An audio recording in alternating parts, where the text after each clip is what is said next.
Les 5 points clés, d'abord, s'articulent autour des 4 impacts qu'on a essayé de discuter, de présenter, qui sont sommeil, alimentation, activité physique et addiction.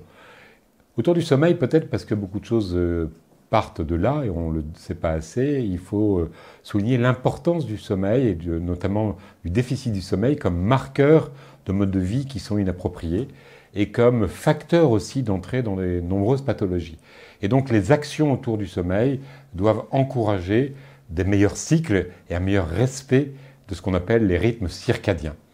Autour de l'activité physique, il faut développer le plus possible tous les outils qui permettent la promotion de l'activité physique et la lutte contre la sédentarité. Et ça passe par des choses extrêmement concrètes. C'est-à-dire que bouger, peut-être c'est une injonction, mais pouvoir bouger parce qu'il y a des espaces de jeu, de pistes cyclables, de marche ou d'autres facilitations comme celle-là, c'est une responsabilité des pouvoirs publics et à chacun ensuite de bouger chaque fois qu'il peut dans le quotidien.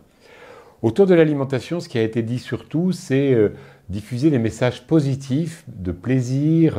de partage autour de l'alimentation, et puis de souligner non seulement les bienfaits qu'une bonne nutrition génère, mais aussi le pourquoi de ces bienfaits. Parce que si on dit aux gens « mangez bien » sans leur dire pourquoi, je pense qu'ils n'adhèrent pas.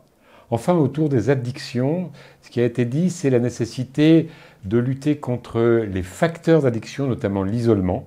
et puis la perte de sociabilité et d'estime de soi. Et enfin, d'aller vers ces populations qui sont en difficulté, parce que très souvent, ce sont des gens qui sont stigmatisés,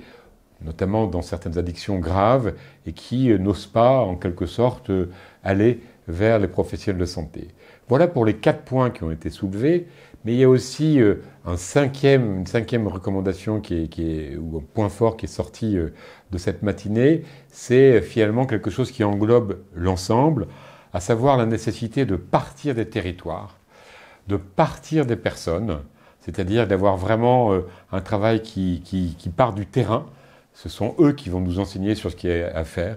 d'avoir des actions qui sont multidisciplinaires et multi-acteurs, car on voit très bien qu'il n'y a pas un seul acteur, et d'avoir aussi une transversalité entre les différents domaines, sommeil, addiction, activité physique et nutrition, parce que tout est lié. Enfin, il faudrait sans doute activer la formation des professionnels